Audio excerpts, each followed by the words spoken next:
सभी सवालों को बहुत ही यूनिक अप्रोच के साथ हम लोग करने वाले हैं, स्मार्ट तरीके बताएंगे। तो चलिए क्लास को शुरू करते हैं। यहाँ पर देखिएगा पहला प्रश्न प्रॉफिट एंड लॉस का है। बहुत तगड़े तगड़े यहाँ पर तरीके आपको बताए जाएंगे दोस्तों, क्लास मिस नहीं करिएगा।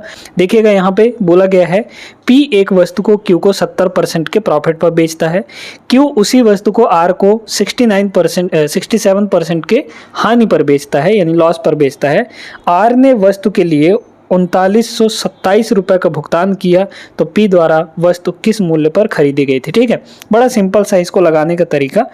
P Q को दिया 70% के प्रॉफिट में, 70% की फ्रैक्शन वैल्यू कितनी होती है 7/10 है ना, यह 70/100 का ही है तो 0 0 कट जाएगा। तो यहाँ पर 3 जने हैं, P Q को दिया और Q R को दे रहा है, P Q को दिया Q R को दे रहा है ना। इस तरीके से आप लोग समझ सकते हैं। तो यहाँ पे देखिए P के पास 10 रुपये का था है ना, तो 7 के प्रॉफिट में बेच दिया Q को। तो P के पास अगर 10 का है तो Q के पास कितने का हो जाएगा 10 + 7 यानी कि 17 का हो जाएगा। अब इसके बाद Q उसी को R को बेचा, उसी वस्तु को R को बेचा 67% के हानि पर। अच्छा 67% की फ्रैक्शन वैल्यू कितनी होगी 67/100 है ना, 67/100। तो अगर इसके पास 100 का है तो R के पास कितने का होगा 100 - 67, 100 - 67 कितने का हो गया 33 हो गया यहाँ पे है ना। अब इसे हमें सिंपल रेशियो में बदलना है, तो सिंपल रेशियो में बदलने के लिए क्या करेंगे, ये 100 इधर आ जाएगा, ठीक है। इसके बाद यहाँ पर ये 17 इधर चला जाएगा। अब हमें इसे बस मल्टीप्लाई करना है और कुछ नहीं करना है, ठीक ना। देखिए ये हो जाएगा 1000, ये कितना हो जाएगा 1000 हो जाएगा, ये कितना हो जाएगा 1700, ये कितना होगा। इसको देखिए कैसे करेंगे। अब यहाँ पे कैलकुलेशन का तरीका बताते हैं। इसमें 11 छुपा हुआ है, तो 11 × 3 है ये, तो 3 इसको दे दीजिए तो 51 हो गया। और 51 को हमें मल्टीप्लाई करना है अब 11 के साथ। तो 11 से किसी नंबर को मल्टीप्लाई करना आसान होता है। पहले यूनिट डिजिट को लिखिए तो 1 हो जाएगा, फिर 1 और 5 यहाँ पर 6 हो गया, फिर यहाँ पर 5 मतलब 561 हो गया। ये R के पास इतने रुपए का है ना, लेकिन एक्चुअल में यही कितना दे रखा है 3927, यानी इस चीज़ की वैल्यू मतलब यहाँ पे हम कह सकते हैं कि जो 3939 यहाँ पे थोड़ा अच्छे से लिखते हैं 393927, ये जो रुपए है ये किसका रुपए है R का। तो R के पास कितने यूनिट का है 561 का, ये जो वैल्यू है 561 की। हमें चाहिए किसकी वैल्यू P, तो P यहाँ पर 1000 से इसको मल्टीप्लाई कर लेंगे हम लोग है ना। अब इसमें यहाँ पे हमें देखिएगा यूनिट डिजिट से लगा सकते हैं। भाई देखिए थोड़ा सा समझिएगा, ऊपर के यूनिट डिजिट 7 × 0 0 आएगा, नीचे के यूनिट डिजिट यहाँ पर 1 होगा। 1 में हम किसका मल्टीप्लाई करें कि हमें 0 मिले, तो 1 में जब 0 का ही मल्टीप्लाई करेंगे तभी ना हमें 0 मिलेगा। और ये जो यूनिट डिजिट है ये आपके आंसर का यूनिट डिजिट यहाँ पर मिलेगा, तो 0 यूनिट डिजिट वाला आंसर हमारा होगा। ये नहीं है, ये नहीं है, ये नहीं है, option number D is the correct answer. ठीक है, उम्मीद करते हैं समझ आ गया होगा। आगे चलिए। रेलवे युग बैच की क्लासेस दोस्तों स्टार्ट हो चुकी हैं। इस बैच से अगर आप जुड़ना चाहते हैं तो हमें दिए गए व्हाट्सएप नंबर पर मैसेज करिएगा और बैच की पूरी जानकारी आप यहां से प्राप्त कर सकते हैं।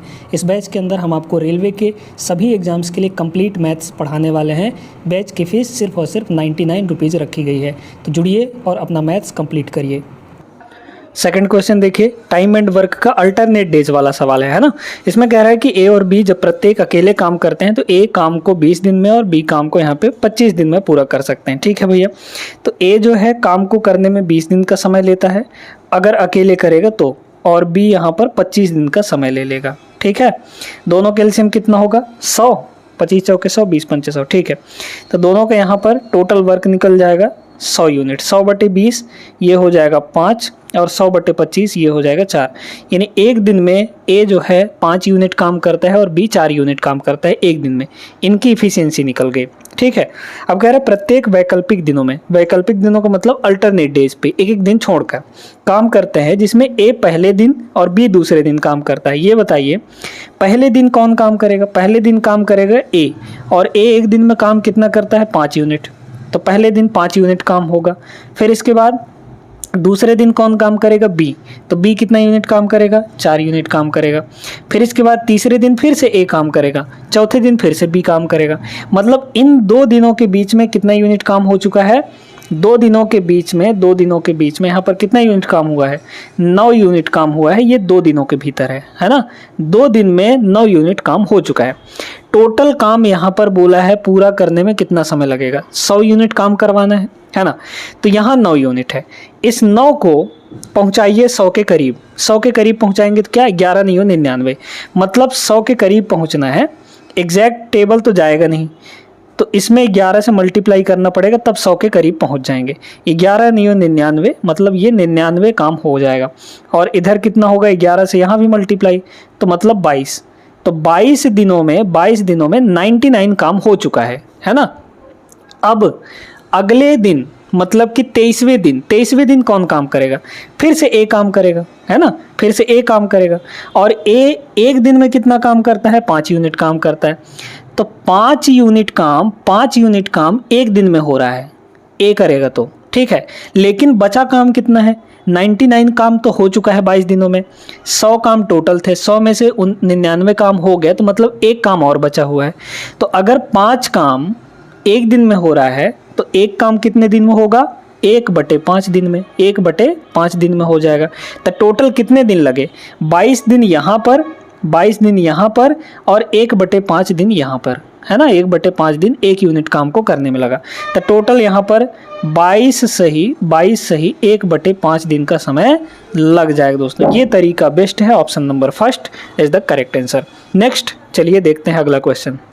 चलिए देखते हैं। अब इस टाइप के सवालों को डायरेक्ट कभी भी मत करिएगा, क्योंकि इनमें फार्मूला लगना होता है ना? क्या फार्मूला लगेगा देखिएगा। 525 को a मान लिया जाए तो a इंटू ए मतलब a³ हो गया, a³, और प्लस यहाँ पे इसको b मान लिया जाए तो b इंटू बी यानी ये हो जाएगा b का क्यूब। ठीक है। डिनोमिनेटर में है कितना? डिनोमिनेटर में यहाँ पर है a इंटू ए मतलब a²।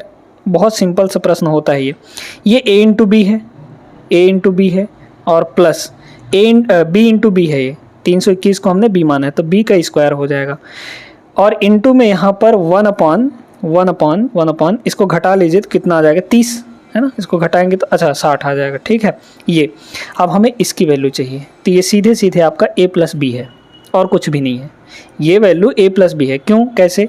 क्योंकि a³ प्लस b³ की जो वैल्यू होती है ये होती है दोस्तों a³ प्लस b³ की वैल्यू a प्लस बी और ब्रैकेट में a² minus ab plus b², यही होता है a³ प्लस b³ की वैल्यू। तो अगर a³ प्लस b³ की जगह पर ये पूरा चीज़ रखेंगे तो नीचे वाला और ये वाला दोनों सेम है, कट जाएगा, a प्लस बी बचेगा, मतलब a प्लस बी इसकी वैल्यू आ गई। तो a प्लस बी का मतलब 525, ठीक है, और b का मतलब 321, तो 321, और मल्टीप्लाई में यहाँ पर कितना है? 160 है, सॉरी 1/60 है। जोड़िए 6, 4 और ये हो जाएगा 9, डिवाइड बाई यहाँ पर 60 कर लीजिए। वैसे इसको यूनिट डिजिट से लगा सकते हैं क्या? नहीं लगा सकते हैं, ठीक है, नहीं लगा सकते हैं क्योंकि 2 जगह ही, यहाँ पर भी है यहाँ पर भी है। काट पीट लीजिए, क्या दिक्कत है? 6 से काटेंगे तो 6 कम 6 बचा 3, तो 6 छक्के 36 नहीं जा पाएगा, है ना? यहाँ पे भाई देखें ना, अरे भाई 6 पंचे 30, ठीक है, 15 समथिंग आएगा। ऑप्शन नंबर बी हो जाएगा। पूरा करने की ज़रूरत नहीं है, ठीक है ना? पूरा करने की यहाँ पर ज़रूरत नहीं है। नेक्स्ट चलिए बढ़ते हैं, देखते हैं अगला सवाल।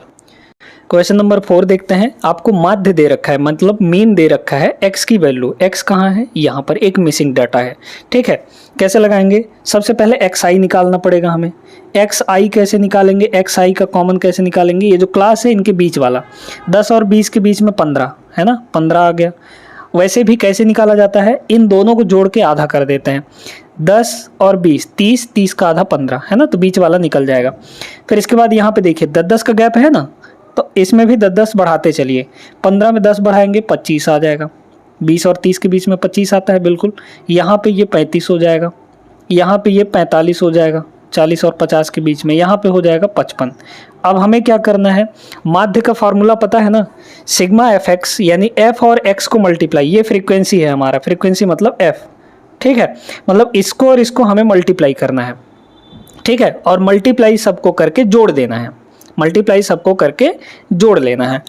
लेकिन हम सिर्फ और सिर्फ डिजिटल सम से काम करने वाले हैं, चलिए करते हैं। इसका ds कितना आएगा 5 1 6 है ना, और इसका ds कितना आएगा 4 2 6, ds की बात कर रहे हैं, ठीक है। इसका ds कितना आएगा 6 2 8, इसका ds कितना आएगा 9, इसका ds 6 4 10 का मतलब 1 है ना, एक ही आएगा, ठीक है। इसको ऐसे ही रहने दीजिए।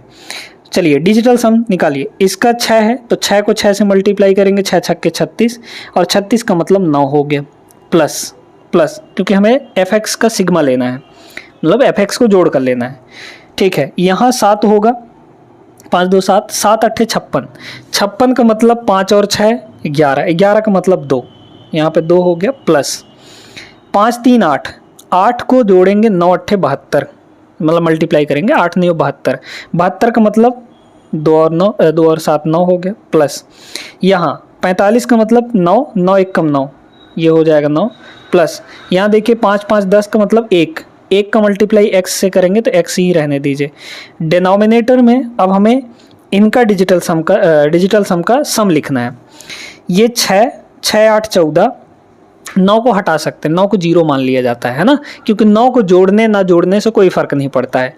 तो 8 और 6 14, 14 का मतलब हो गया 5, ये 0 है, फिर यहाँ पर 1 जुड़ेगा तो 5 1 6 हो जाएगा, है ना, तो ये हो गया 6, और साथ में इसको भी जोड़ेंगे तो x हो जाएगा, ये आ गया। और ये हमें दिया है यहाँ पे माध्य कितना 8 के बराबर, भाई 5 3 8, माध्य हमारा 8, इसका ds 8 दिया है। अब हमें यहाँ पे सॉल्व करना है। चलिए यहाँ पे डिजिटल सम अलग अलग दिया है, पहले हम लोग इसका डिजिटल सम लिख लेते हैं। ये 8 2 10 का मतलब 1, 4 3 7 है ना, और इसका ds 5 आएगा, इसका ds कितना होगा 6 2 8 होगा, सबका ds अलग अलग है, ठीक है। चलिए तो ये 9 और 9 का मतलब तो 0 हो गया, ये भी 0 हो गया, 2 + x बचा।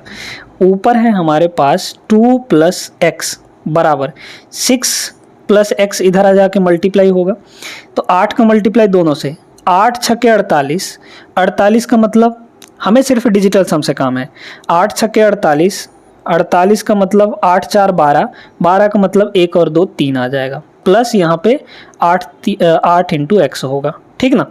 अब इसमें देखिए आप कोई वैल्यू रखिए, है ना, वैसे तो ये वैल्यू आपका घट जाएगा, ठीक है, ये घट जाएगा,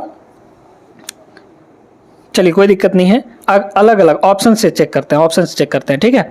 यहाँ पर देखिए, यहाँ पर 1 रखेंगे अगर तो ये हो जाएगा 2 1 3, है ना, पहला ऑप्शन अगर रखते हैं x की जगह पर तो 2 1 3 हो जाएगा, ठीक है।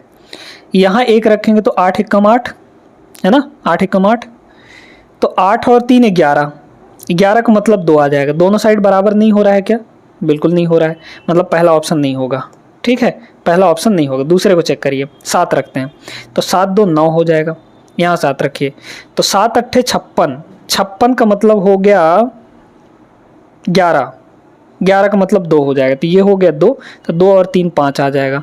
ये वाला भी नहीं आ रहा है, 5 और 9 बराबर, इसका मतलब सेकंड ऑप्शन भी नहीं होगा आपका, ठीक है।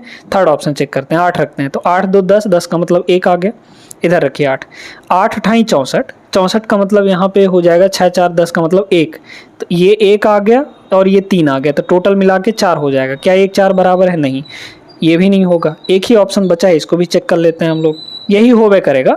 अब एक ही बचा है तो क्या, 5 रखिए तो यहाँ 5 और 2 7 हो जाएगा, यहाँ 5 रखिए तो 5 8 40, 40 का मतलब 4 और प्लस यहाँ पे 3, ये 7 बराबर हो गया, तो ऑप्शन नंबर डी इसका करेक्ट आंसर हो जाएगा। इस तरीके से आपको डिजिटल सम लगा के करना है, नहीं तो मल्टीप्लाई इनको जब करने लग जाएंगे ना तो बहुत ज़्यादा समय लग जाएगा, ठीक है।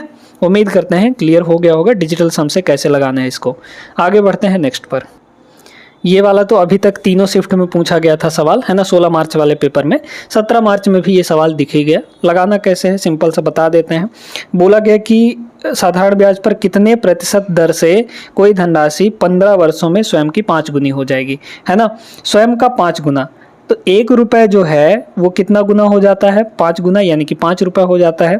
ये 5 रुपये कैसे हुआ होगा, इसमें कुछ इंटरेस्ट जुड़ा होगा, तो 1 में क्या जोड़ें कि 5 हो, तो 4 जुड़ा, ये 4 रुपये इंटरेस्ट बना, कितने साल में, 15 साल में, तो 15 साल में कितने रुपए का इंटरेस्ट बना, 4 रुपये का। हमें रेट चाहिए, है ना, रेट होता है 1 साल का इंटरेस्ट। बताइए 1 साल का इंटरेस्ट कितना आएगा, भाई 15 साल का 4 रुपये है तो 1 साल का इंटरेस्ट 4/15 रुपये है ना।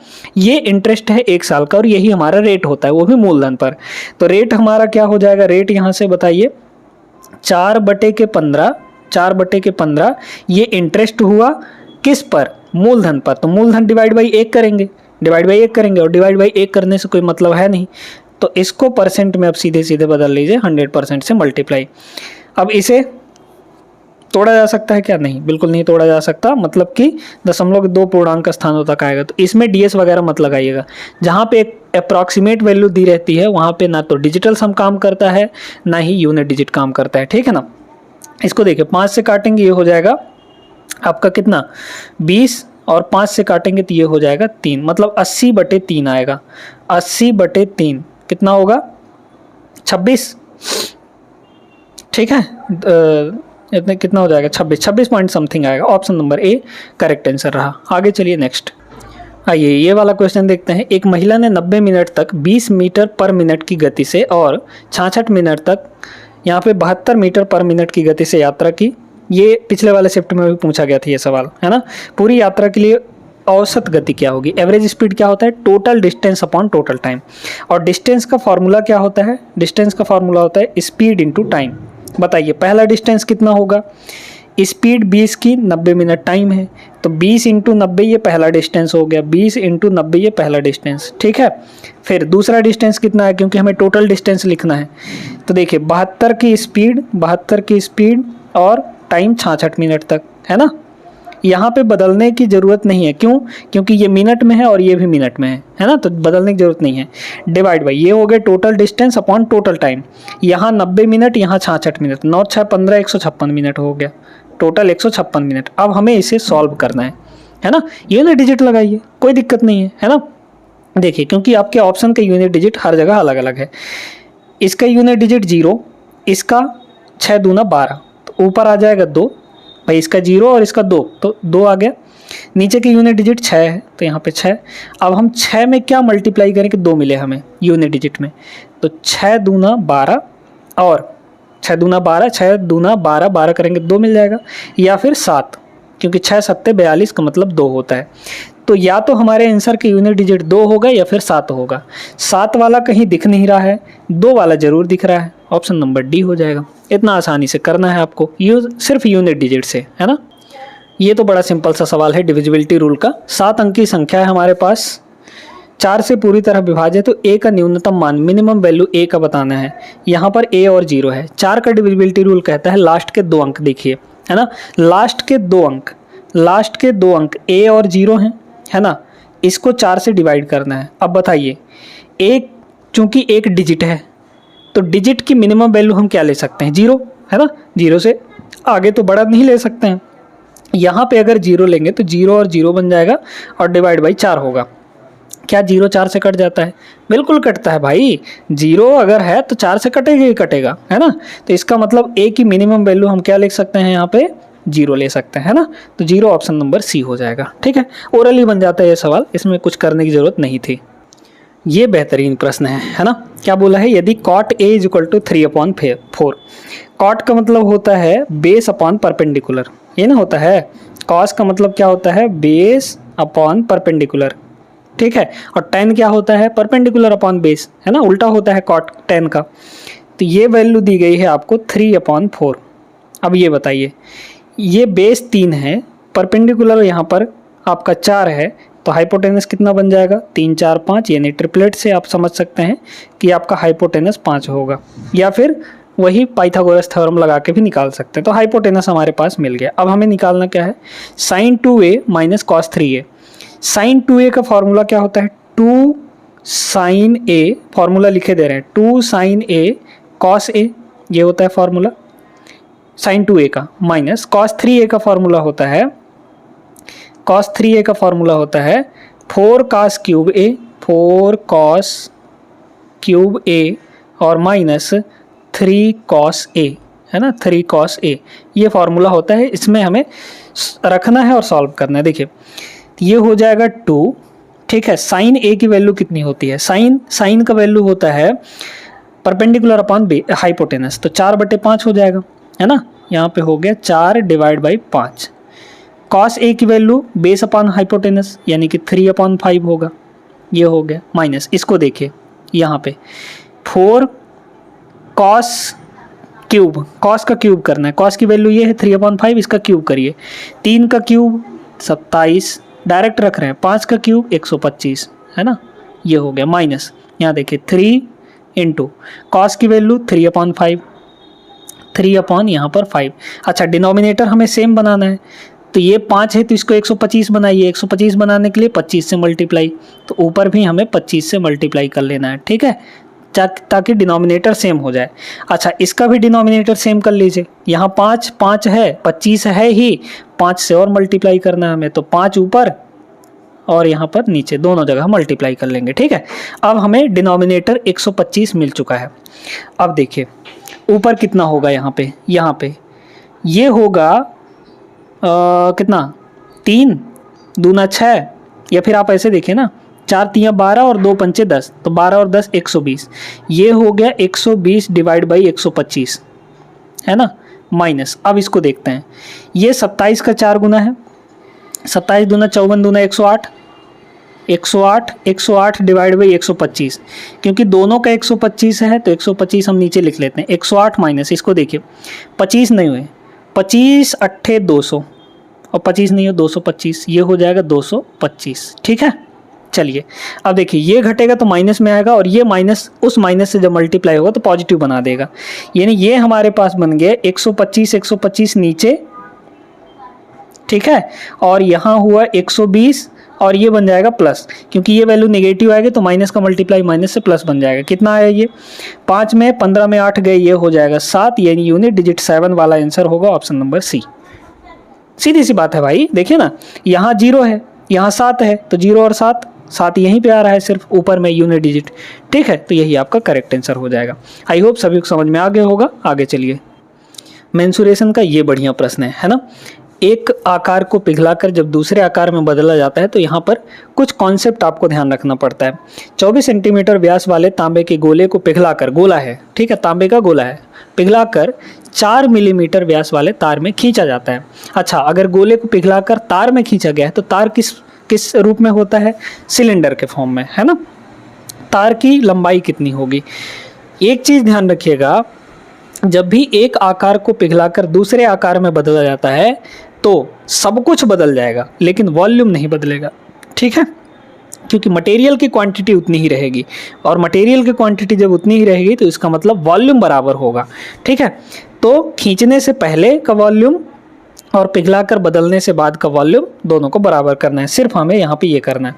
देखिए पिघलाने से पहले क्या था, गोला था, गोले का वॉल्यूम कितना होता है 4/3 पाई आर क्यूब, 4/3 पाई आर कितना है, रेडियस कितना है।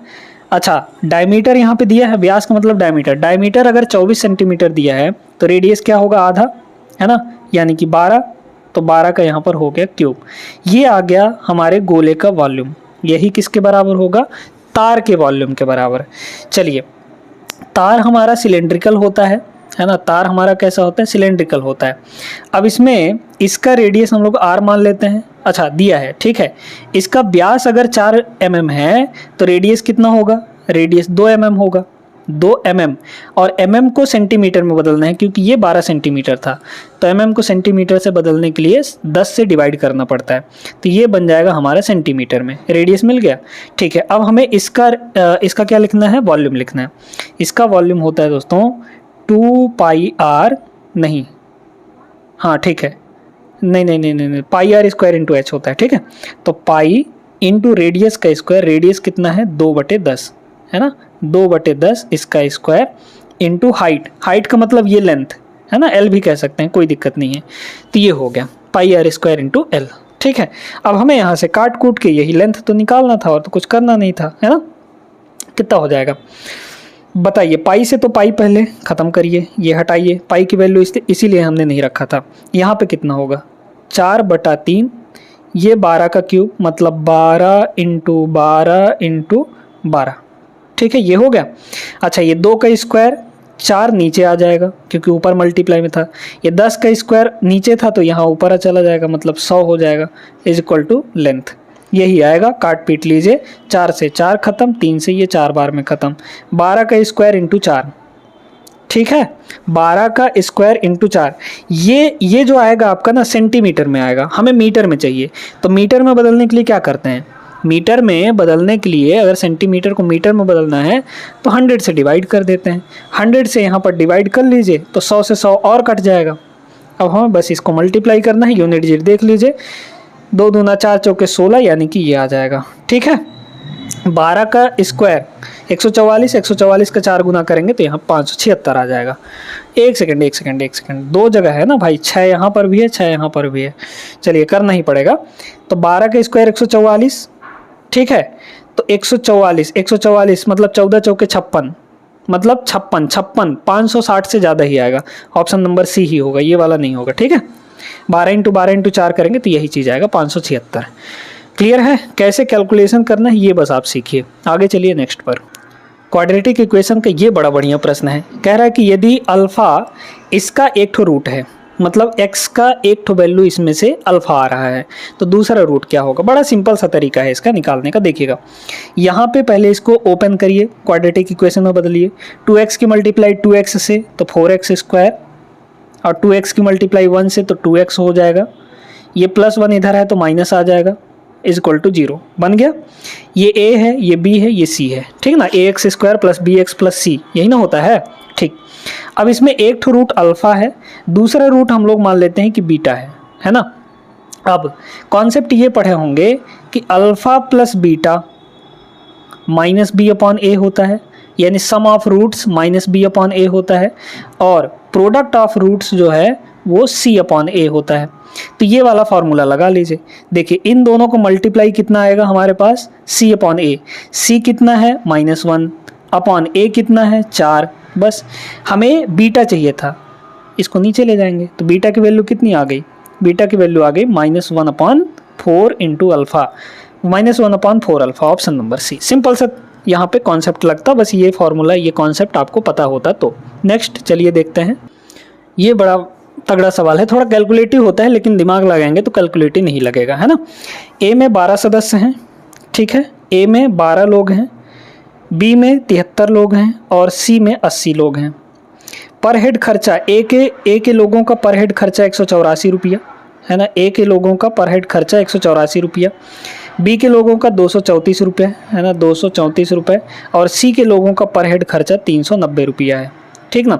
अब हमें निकालना है टोटल एवरेज खर्च निकालना है, कैसे करेंगे, वेटेड एवरेज।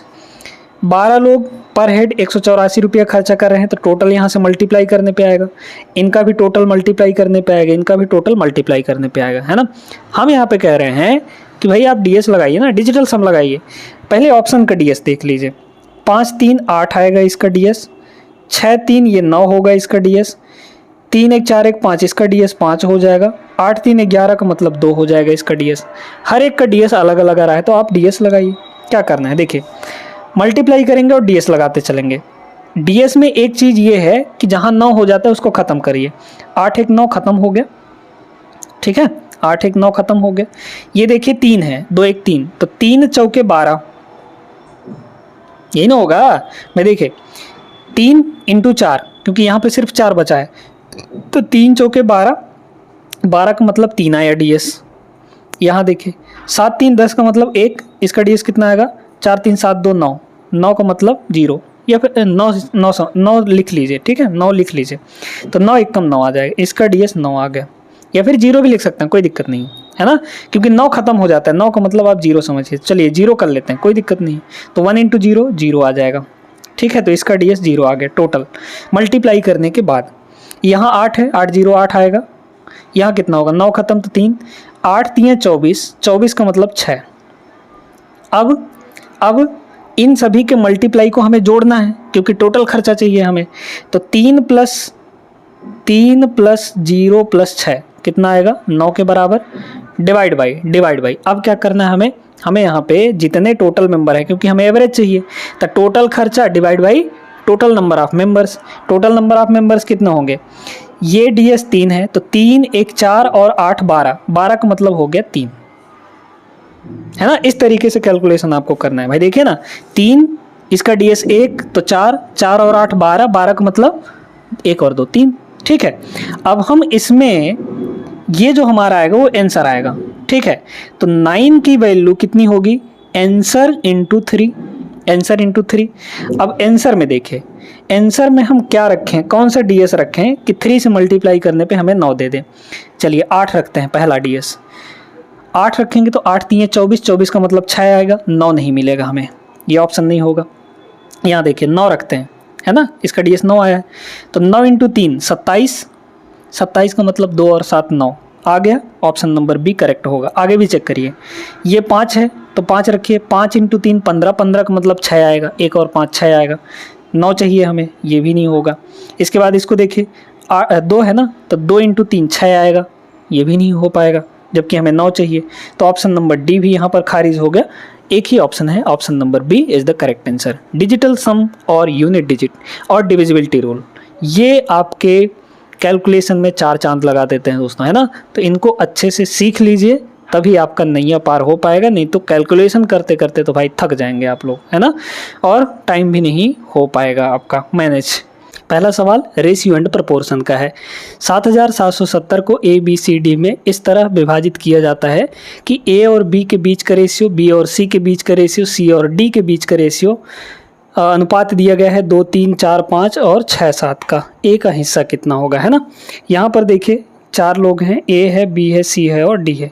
लिख लेते हैं इस तरीके से ए बी सी और डी।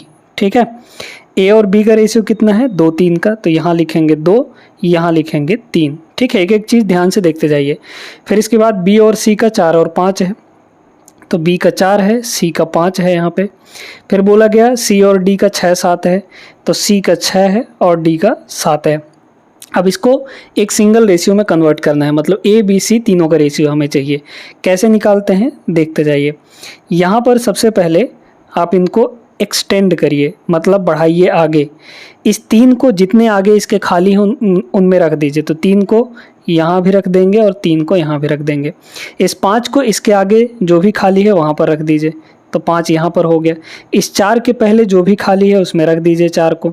इस 6 के पहले इधर जो भी खाली है उसमें 6 को रख दीजिए और बस ऊपर नीचे मल्टीप्लाई कर लीजिए। हाँ, अब यहाँ पे अगर कुछ कट रहा है तो काट लीजिए पहले। ठीक है, देखिए अगर हम इस लाइन में, इस लाइन में और इस लाइन में और इस लाइन में कॉमन अगर कुछ दिख रहा है तो काट लीजिए पहले। देखिए इसमें भी 3 है, इसमें भी 3 है, इसमें भी 3 है और इसमें भी कहीं ना कहीं 3 है, मतलब ये है, तो 3 से इसको 2 बार में काट लेंगे। अब कुछ कॉमन नहीं दिख रहा है ना, तो बस सीधे सीधे मल्टीप्लाई करिए। 4 दूना 8 दूना 16, ये हो जाएगा 16 यूनिट। यहाँ कितना होगा 24, 6 चौके 24, यहाँ कितना होगा 30 हो जाएगा, यहाँ 35 हो जाएगा। ठीक है, तो ये सबका टोटल, ये आपका रेशियो आ गया। अब इसके बाद टोटल पैसा कितना है, टोटल पैसा कितना है 7770, है ना, 7770। अब यूनिट में टोटल कितना है देख लीजिए, 16 24 40, 40 30 70, 70 और 35 105, ये हो गया 105, है ना। मतलब ये जो वैल्यू है 105 की यूनिट की वैल्यू है। हमें चाहिए कितने यूनिट की वैल्यू, 16 यूनिट की वैल्यू। और इसमें हम लोग लगा लेंगे यहाँ पर डिजिटल सम, क्योंकि यूनिट डिजिट लगा नहीं सकते, हर जगह 4 4 4 4 है ना, तो डिजिटल सम लगा लीजिए या फिर काटना चाहें तो काट भी सकते हैं।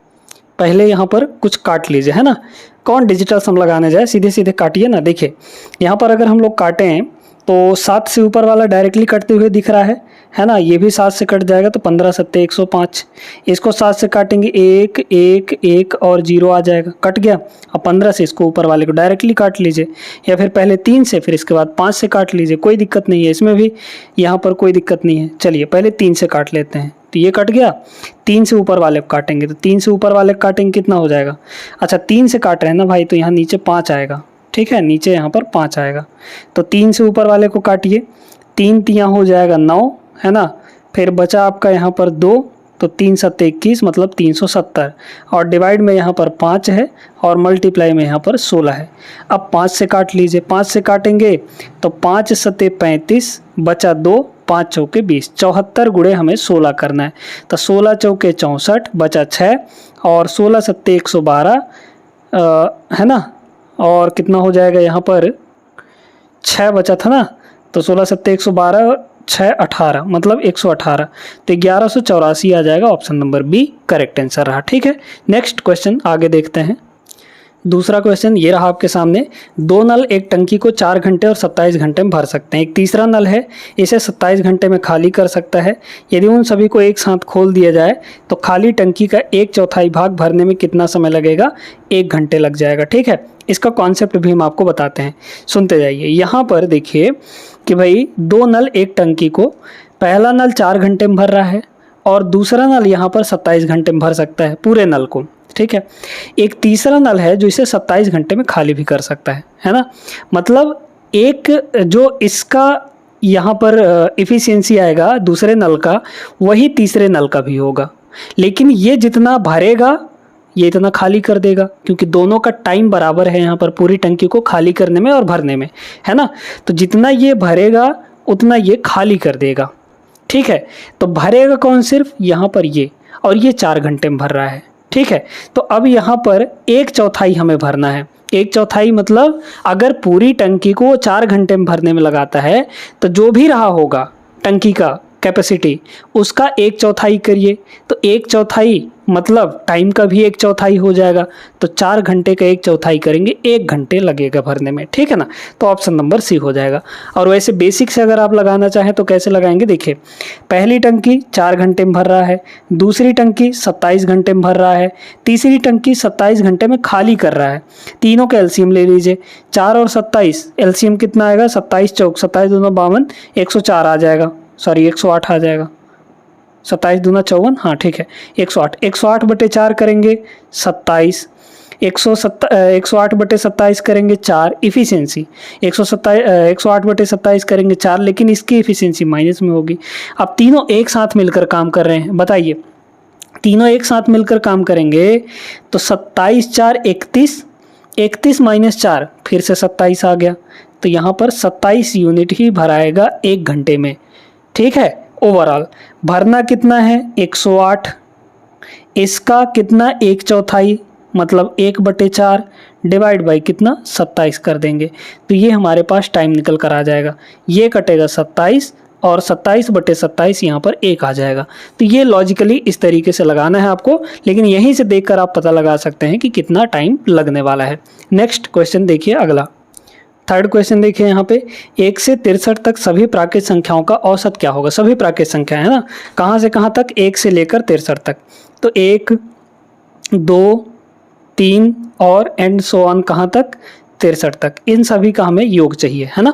अब इसमें देखिए कि ये एक एपी है और एपी का जो सम होता है, ठीक है, सम निकालने का फॉर्मूला होता है first term plus last term divide by 2। ये होता है आपका एपी निकालने का, एपी का सम निकालने का फॉर्मूला। ठीक है, बस यहाँ से कर लीजिए। फर्स्ट टर्म कितना है? 1 प्लस यहाँ पर लास्ट टर्म 63 डिवाइड बाई 2, 64/2, 64 का आधा कितना हो जाएगा? 32।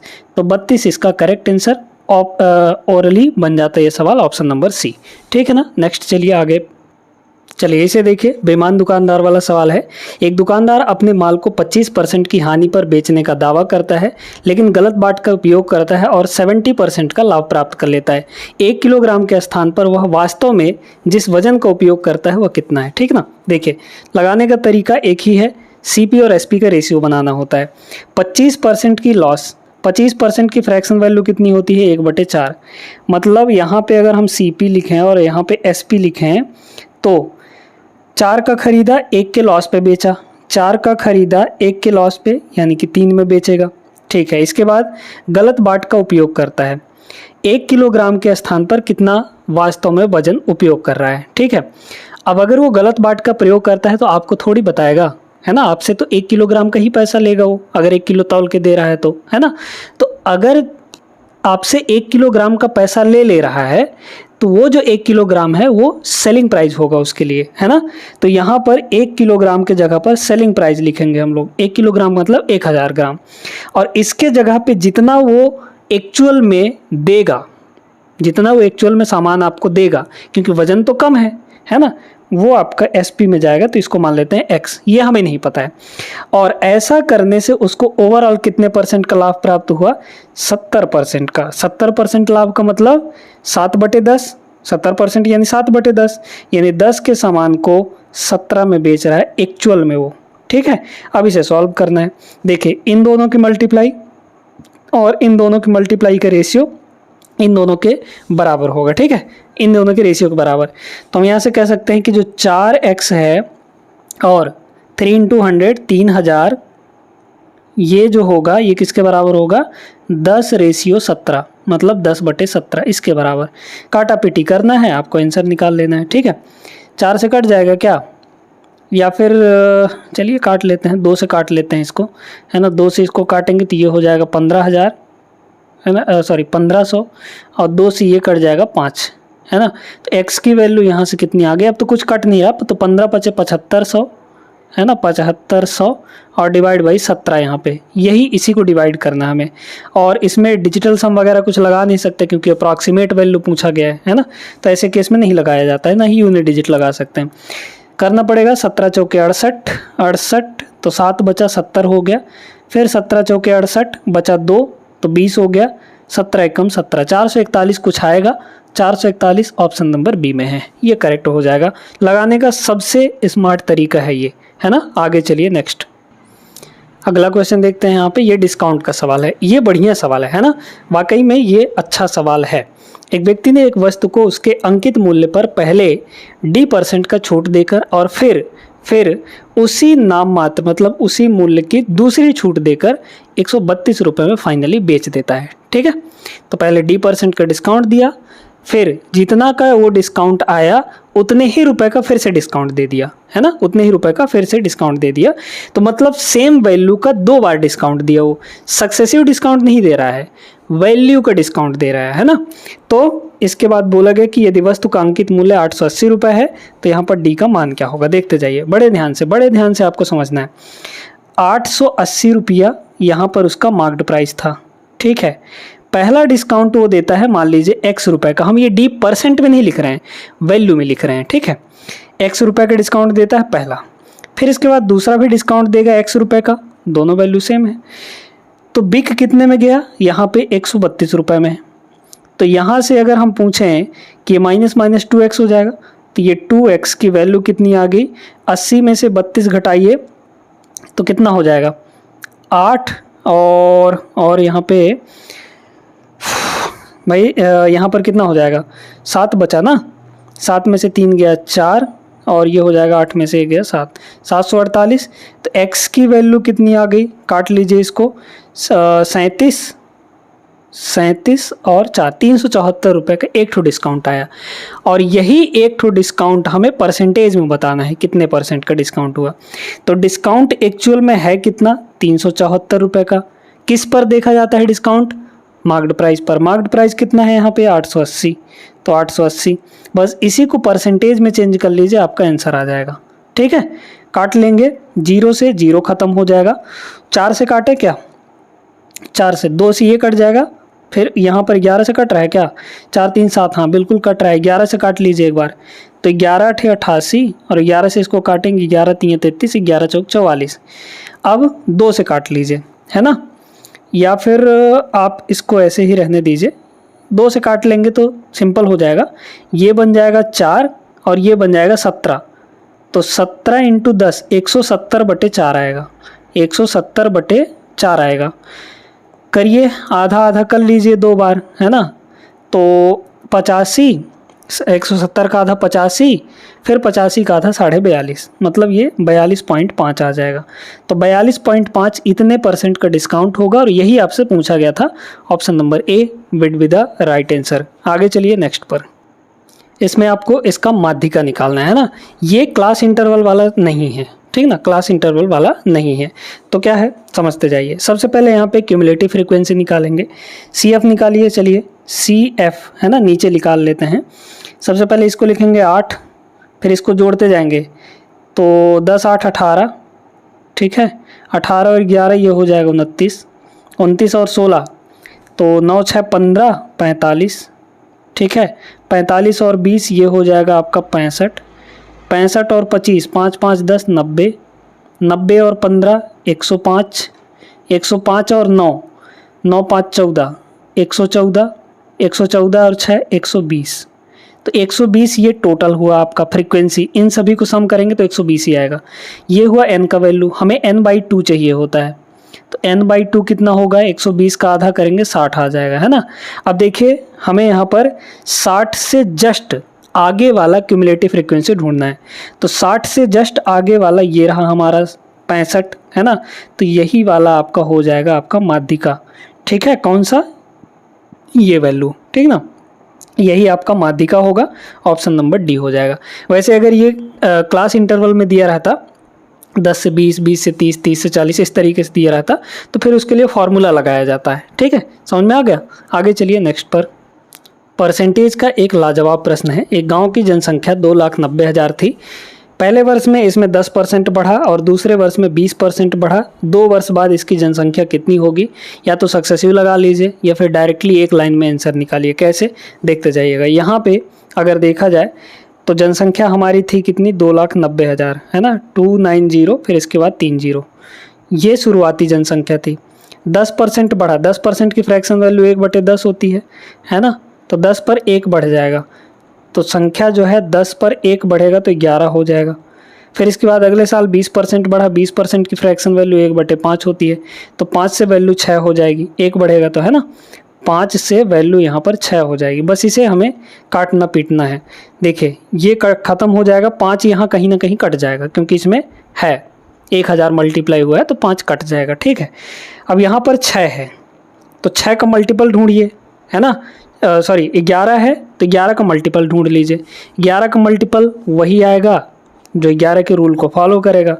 देखिए पहले ऑप्शन को देखिए यहाँ पे, तो 9 3 12, 12 माइनस 1 11, 11 से कटेगा, ये ऑप्शन हो सकता है। अभी और आगे चेक करना है। 8 3 11, 11 माइनस 4 7 आएगा, ये ऑप्शन नहीं हो सकता। यहाँ पे देखिए 7 3 10, 10 माइनस 7 3 आएगा, ये ऑप्शन नहीं हो सकता क्योंकि 3 जो है डिफरेंस 11 से नहीं कटता। इसको देखिए 8 8 16 और 3 2 5, 16 माइनस 5 11 आएगा, 11 ये भी कट सकता है। तो ए और सी में से कोई एक ऑप्शन कटेगा, ठीक है। अब देखते हैं यहाँ पे, इसमें 3 का भी मल्टीप्लाई तो हो रखा है, इसमें भाई यहाँ पर 6 है, 6 का मतलब 3 का मल्टीप्लाई हुआ है, तो 3 का मल्टीपल ढूंढिए। ये 9 3 से कट जाएगा, ये भी 3 से कट जाएगा, 1 3 से नहीं कट पाएगी, ये ऑप्शन नहीं होगा। एक ही ऑप्शन हमारा बचा है लास्ट में, यही आपका करेक्ट आंसर होगा, ठीक है ना, समझ गए। तो option number C will be the right answer, C will be the right answer, ठीक है। इस तरीके से आपको लगाना है डिविजिबिलिटी रूल का यूज़ करके। कौन इनको मल्टीप्लाई करने जाएगा, है ना। चलिए आगे देखते हैं। इलेक्शन वाला सवाल है, एक लाइन में इसको किया जाता है। कैसे करते हैं, 2 उम्मीदवारों के बीच एक चुनाव में 84% पंजीकृत मतदाताओं ने अपना वोट डाला और डाले गए 20% वोट इनवैलिड थे। जीतने वाले उम्मीदवारों को वैध वोटों का 58% मिला और वह 336 वोटों के अंतर से चुनाव जीत गया। कितने मतदाता पंजीकृत थे, पंजीकृत मतदाता x मान लेते हैं यहाँ पे, है ना। इस x में से 84% ही वोट डाले, तो यहाँ पे 84% यानी डिवाइड बाई 100, ये पंजीकृत ये वो मतदाता हैं जिन्होंने वोट डाला है, ठीक है। अब डाले गए वोट में 20% इनवैलिड हो गए, तो वैलिड कितने होंगे, 100 माइनस 20% यानी कि 80%, तो 80% यहाँ पे वैलिड वोट थे, ये आ गए हमारे वैलिड वोट, ठीक है। अब कह रहे हैं जीतने वाले उम्मीदवार को वैध वोटों का, ये वैलिड वोट थे, तो जो भी वैलिड वोट रहे होंगे उसमें 2 भाग बनेंगे। जीतने वाले को 58% मिला, है ना, 58% मिला। हारने वाले को कितना मिलेगा भाई, 100 में से, क्योंकि ओवरऑल वैलिड वोट कितने होंगे, 100% होंगे, 100% में से 58% अगर जीतने वाले को मिल रहा है तो 100 माइनस 58 करिए, कितना हो जाएगा, 32%, है ना, नहीं 42, ठीक है, 42%। तो 42% यहाँ पे किसको मिला, 42% हारने वाले को मिला, है ना। और इनके बीच का अंतर दे रखा है, बोला है ना इतने के अंतर से जीता है, कितने का अंतर है, 6 16%, तो 16% का अंतर है। तो यहाँ पे ये वैलिड वोट थे, इन वैलिड वोट का अंतर कितना है यहाँ पे 16%, तो 16/100 हो जाएगा, ये हो गया। और यही बराबर दिया है 336 के, 336 काट लेंगे हम लोग यहाँ पे, 16 दूना 32 एक कम, ठीक है, 21 चौक 84, और कुछ कट रहा है क्या, 4 से 25 बार में कट जाएगा, है ना। 4 से ये 25 बार में कट गया, ठीक है, 0 0 ख़त्म हुआ। 4 से इसको भी 25 बार में काट लीजिए, ये हो गया, ठीक है। और कुछ कट पिट रहा है कि नहीं, है ना। 2 बचेगा अभी, 2 यहाँ पर बचेगा, ठीक है, क्योंकि इसको 4 से काटे हैं, तो 2 से ये 5 काट लीजिए, मतलब 25 25 625 इंटू 5 3125 आ जाएगा। तो x की वैल्यू यहाँ पे ये सब के सब डिनोमिनेटर वाले ऊपर चले जाएंगे, 3125 option number first will be the right answer, ठीक है। क्लियर हो गया। वैसे यूनिट डिजिट से भी कर सकते थे, 5 इंटू 5 इंटू 5 125 आएगा, मतलब यूनिट डिजिट 5 आएगा। 5 सिर्फ यहाँ पर है ऑप्शन नंबर ए में, करेक्ट होगा। आगे बढ़ते हैं नेक्स्ट।